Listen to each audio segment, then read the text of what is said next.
Днес ще сглобиме този могъщ хардуер в тази малка и симпатична кутия. Всичко това трябва да влезе, което е лесната част и най-вече да работи добре и в разумни температури в тази малка кутия, която мисля, че не са планирали за такъв хардуер.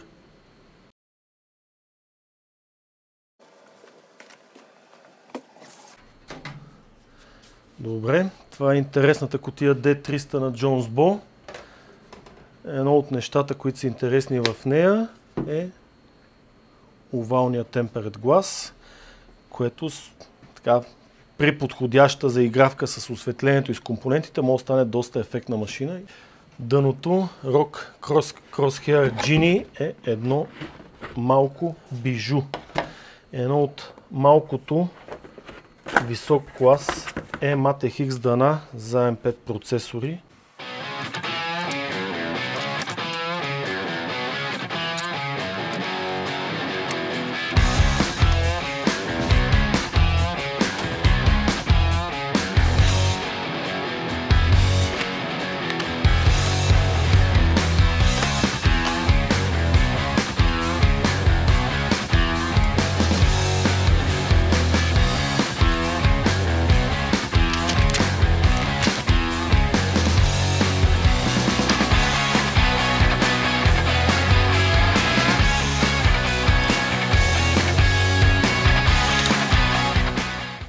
Лесната работа свършихме, SSD-тата, дъното в кутията. Сега трябва да видим дали сме сметнали правилно кое водно къде ще застане и дали това няма нещо да ни обърка сметките. Или режеме радиатора, или режеме кутията. Или режеме видеокартата. Не, видеокартата.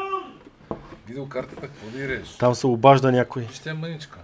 Тя е мъничка, нали? Може и да стане. Тук малко се застъпват Кое? вентилаторите на картата и на това, и на водното. Евентуално има шанс тия вентилатори да ги сложим от другата страна. Защото там също има място и дупки. Продължаваме да мислиме. Чеши тази глава, Белкин. Не, ще го измислиме, няма как. Май така ще бъде.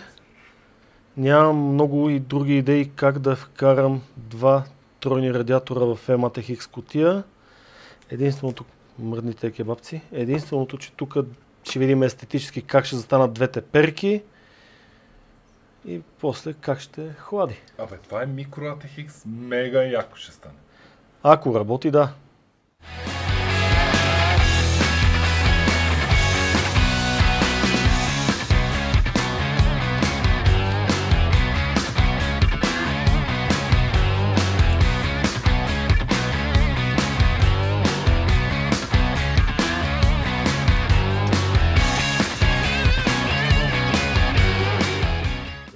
И до тук беше забавната част.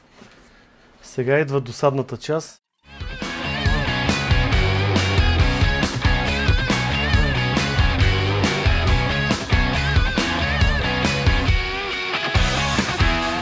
Добре. Осъзнавам, че продължавам толкова години наред да мразя кейбъл менеджмента. Досглобявам си, палиме и се кръстиме да тръгне. И после да държи температури като хората. Няколко думи за хардуера в машината. Кутията е на Jones Bow D300 E-Mate-X. Процесор е един от най-бързите процесори за игри и доста бърз за работа. AMD Ryzen 9 7950 X3D. Памет 96 ГБ.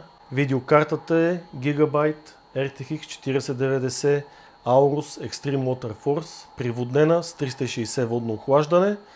На процесора сме сложили Asus водно охлаждане ROG Ruyo 3.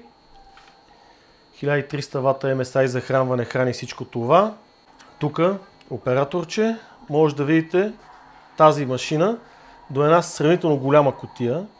Ако трябва да се сглоби този хардуер в нормална кутия 2360 водно, то кутията ще бъде горе-долу толкова висока. Направихме го в тази кутия. Това беше предизвикателство за нас, защото клиентът искаше да му бъде по-компактно. Нямаше как да не тестваме напълно усърдно машината, след като я сглобихме. В момента емо в извънработно време работи. Няма ти плащам вредни, да знаеш. Няма, само стреля такова бързо, че ми пречите. Добре. В момента ЕМО тества към днешна дата най-бързия хардуер за игри NVIDIA RTX 4090 и AMD 7950 X3D. При 4K резолюция, всичко на Max и включен DLSS прави между 66 и 85 кадъра, зависимост от сцената. А с изключен DLSS кадрите падат на 40 няколко. Искаме да видим дали се потрудил добре. Според сензорите, видеокартата е на 65 градуса, процесорите е на 65-6 градуса, доста близко върват. В реални условия отзад излизат 56 градуса въздух от видеокартата, срещу 43 от процесора. Ще ти сложа едно предпазно екранче, да не те опръскат с кръв докато стреляш. Така добре ли ти е? Да не ти развалям трудовия процес. Температурата отзад на видеокартата е 70 и малко градуса. Аз съм доволен, надявам се и клиента да е доволен. Малцина от вас ще разпознат какво е логото на водния блок. То е една заигравка с клиента. Той очаква нещо подобно да получи в реалния живот всеки момент. И затова решихме да се заиграваме с него. Всяка една машина минава задължителни тестове. Та ще ги мине в извънработно време по желание.